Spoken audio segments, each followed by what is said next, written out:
आपका स्वागत है स्कॉलर एलाइट में।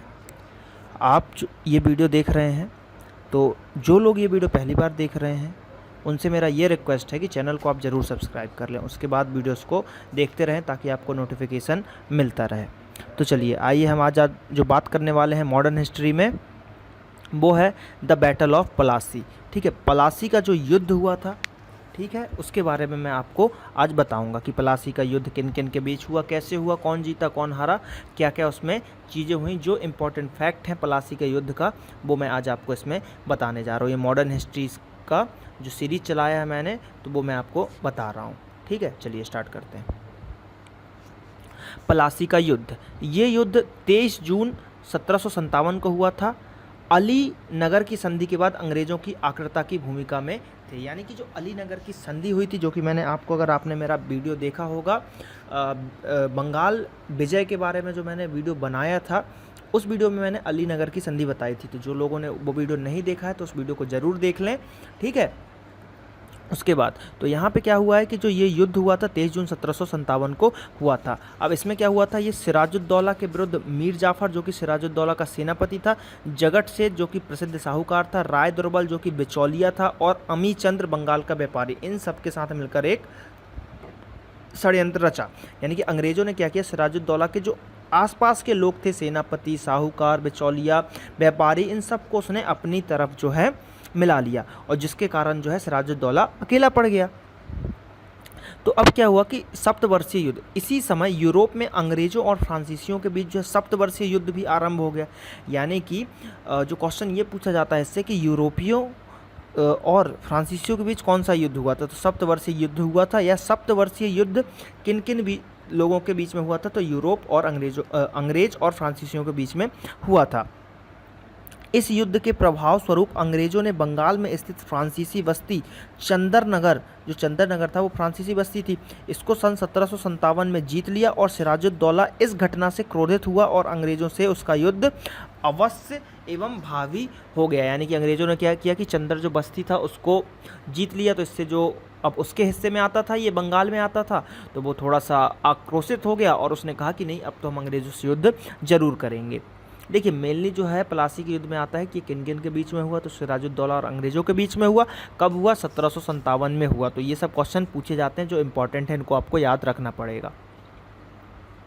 23 जून 1757 ईस्वी में जो है मुर्शिदाबाद से 22 मील दक्षिण में स्थित गांव पलासी, वहां दोनों पक्षों में भिड़ंत हुई।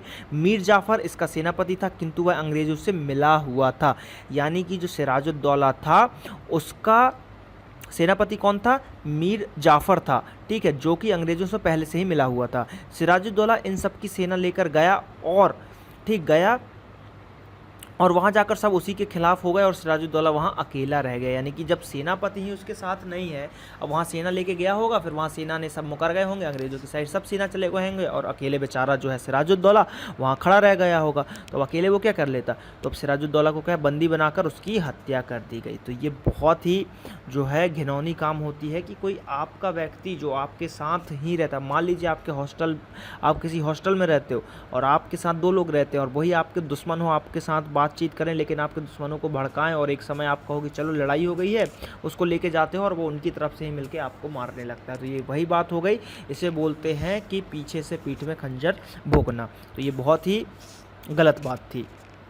तो इससे हमको कोई मतलब नहीं है, हमको बस डेट वगैरह याद रखना क्या कैसे हुआ वो चीज़ें। चलिए, तो अब मीर जाफ़र का बंगाल का नवाब, अब जो क्या हुआ कि सिराजुद्दौला तो निपट गया, उसको मार दिया गया। तो अब इसके बाद कौन आएगा, मीर जाफ़र आएगा, क्योंकि सेनापति वही था। तो अंग्रेज़ों ने कहा कि तुम बन जाओ। तो मीर जाफ़र जो कि सिराजुद्दौला का सेनापति था, उसे 25 जून 1757 को मुर्शिदाबाद में स्वयं को बंगाल का नवाब घोषित कर दिया गया। क्वेश्चन ये पूछा जाता है कि सिराजुद्दौला के बाद बंगाल का नवाब कौन बना, तो सिराजुद्दौला के बाद जो है बंगाल का नवाब बना मीर कासिम बना, मीर जाफ़र। मीर जाफ़र ने अंग्रेज़ों को 24 परगने की जमींदारी सौंपी और युद्ध क्षतिपूर्ति के रूप में अंग्रेज़ों के सेनापति क्लाइव को काफ़ी रकम भेंट की। तो क्वेश्चन यही पूछा जाता है कि जब ये लड़ाई हुई थी तो उस समय अंग्रेज़ों का सेनापति कौन था, तो वो थे क्लाइव। मीर जाफ़र ने कंपनी को बिना कर दिए व्यापार करने की अनुमति दे दी। यानी कि मीर जाफ़र ने बोला भैया आपसे कोई टैक्स नहीं लिया जाएगा, आप जो है पूरे में व्यापार कर सकते हैं। अब मीर कासिम बंगाल का नवाब, इसकी स्टोरी सुनते हैं। अंग्रेजों ने 27 सितंबर 1660 को मीर जाफर को हटाकर मीर कासिम को बंगाल का नवाब बना दिया। मीर कासिम ने अपनी राजधानी मुंगेर में स्थानांतरित कर ली और बिहार के डिप्टी गवर्नर राम नायक का भी इसने दमन किया। यानी कि क्वेश्चन यहाँ से बनेगा, मीर जाफर ने अपनी राजधानी कैसे बनाई, तो वो बनाई मुंगेर को बनाई, जो कि बिहार के अंतर्गत है। इसने खिलजी नामक एक नया कर वसूल किया, क्या खिजरी नामक, सॉरी, इसने खिजरी नामक एक नया कर वसूल किया। मीर कासिम अंग्रेजों की कठपुतली साबित नहीं हुआ और उसने शीघ्र ही जो अंग्रेजों को प्रमाण पत्र दिया था कर मुक्त व्यापार के लिए, उसके दुरुपयोग पर उन्होंने सवाल उठाने शुरू कर दिए, क्योंकि अंग्रेज उसका प्रयोग निजी व्यापार करने के लिए राजकोष को नुकसान पहुंचा रहे थे। यानी कि जो मीर जाफर ने बोला था कि आप भाई बिना कर के पूरे में व्यापार कर सकते हैं, तो ये उसको अच्छा नहीं लगा मीर कासिम को, तो उसने इसका जो है विरोध किया। तो मीर जाफर ने कठोर कार्रवाई करते हुए सभी आंतरिक कर को जो है हटा लिए। अब कंपनी और नवाब के बीच युद्ध हो गया। 1763 में कंपनी और नवाब के बीच युद्ध प्रारंभ किया गया। उदय नाला के युद्ध में मीर कासिम की पराजय का सामना करना पड़ा और वह अवध चला गया। यानी कि उदय नाला का जो युद्ध हुआ, क्वेश्चन पूछा जाता है मीर कासिम और अंग्रेजों के बीच में कौन सा युद्ध हुआ, कब हुआ, तो 1763 में उदय नाला का युद्ध हुआ और उस समय जो है मीर कासिम पराजय हुआ और वापस वो अवध चला गया।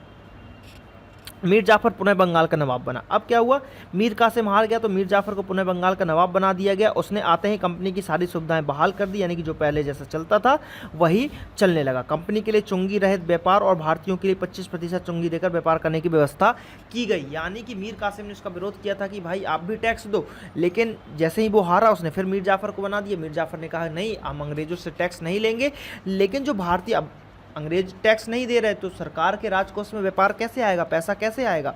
तो उसने क्या किया कि जो कंपनी ने कह दिया कि भाई आप एक काम करो, भारतीय व्यापारियों से पैसा लेने लगो। तो उसने भारतीय व्यापारियों को कहा कि अब आप अगर कोई बिजनेस करोगे तो 25% आपको चुंगी देकर जो है व्यापार करना पड़ेगा। तो ये बहुत ही इंपॉर्टेंट हो गया। तो इसमें कुछ चीज़ें जो है इंपॉर्टेंट मैंने बताई वो आपको याद करना है।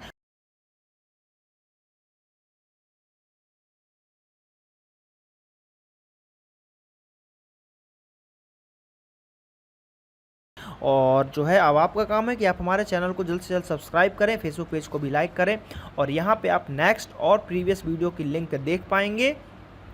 उस पर क्लिक करके नेक्स्ट वीडियो, और जल्द ही प्रीवियस वीडियो अपलोड होगा तो उसको भी आप देख पाएंगे। तो ज़्यादा से ज़्यादा चैनल को लाइक करें, सब्सक्राइब करें, कमेंट करते रहें वीडियोज़ पर, ठीक है, और ऐसे ही हमारे वीडियोज़ को देखते रहें और तैयारी करते रहें। चलिए मिलते हैं अगले पार्ट में।